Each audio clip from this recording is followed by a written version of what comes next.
so this book called the Mumonkan, which means the barrier with no gate,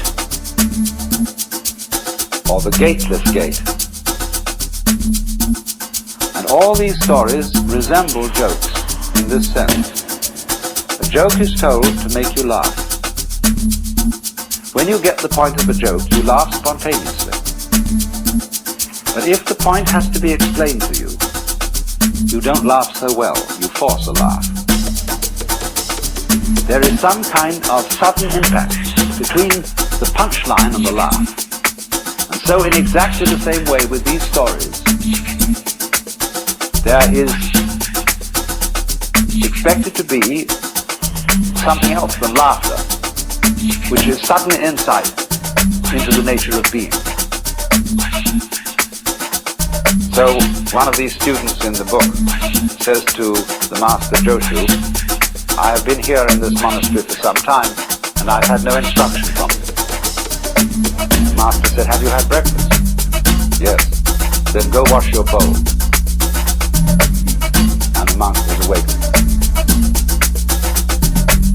Another story in this book concerns a master who said, when a cow walks out of the enclosure, the corral, the horns and head, the four legs and the body all get through, but not the tail. How is it that the tail can't get through? And nobody could answer this. There was a famous Zen master called Tankar, who went to a little lonely temple on a freezing cold night. And he took the Buddha image, one of the Buddha images off the altar, split it up and made a fire. And when the attendants of the temple came in the morning, he was horrified. Broken the image, and Tankar took his stick, started raking in the ashes. And the temple priest said, what are you looking for? He said, I'm looking for the sali, that is to say the jewels that are supposed to be found in the body of a genuine Buddha when he's cremated. So the priest said, you couldn't expect to find sali from a wooden Buddha. In that case, said Tankar, let me have that other Buddha for my fire.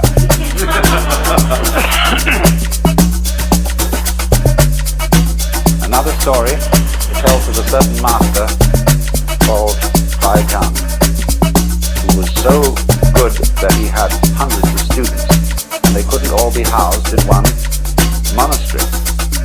So he had to find one of the students who could also be a master. So he arranged a test. He put down a pitcher in front of them all and said, without making an assertion or without making a denial, tell me, what is this? And the senior monk said it couldn't be called a piece of wood.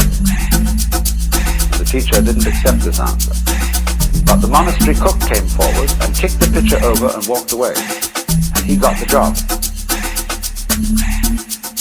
And the commentator remarked, maybe he wasn't so smart after all, for he gave up an easy job for a difficult one.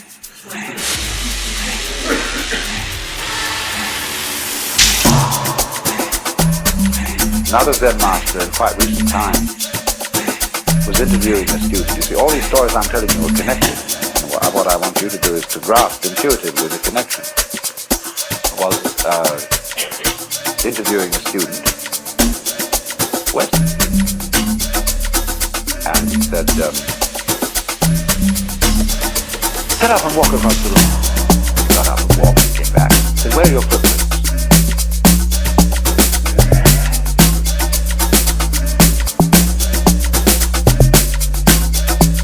Another monk asked Joshu, what is the way?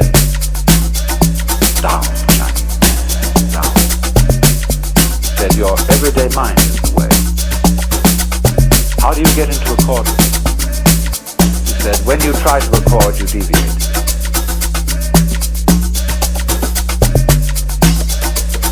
A Zen master was once talking with me, and he said, when water goes out of the wash basin down the drain, does it go clockwise or anti-clockwise? And this was all phrased in the middle of a very ordinary conversation. And, you know, it just seemed like a speculative question. And I said, oh, it might go either. He said, no, like this. Now he said, which came the first, egg or hen? I said, "Tuk, tuk, tuk, tuk, tuk." Yeah, I said, that's the point.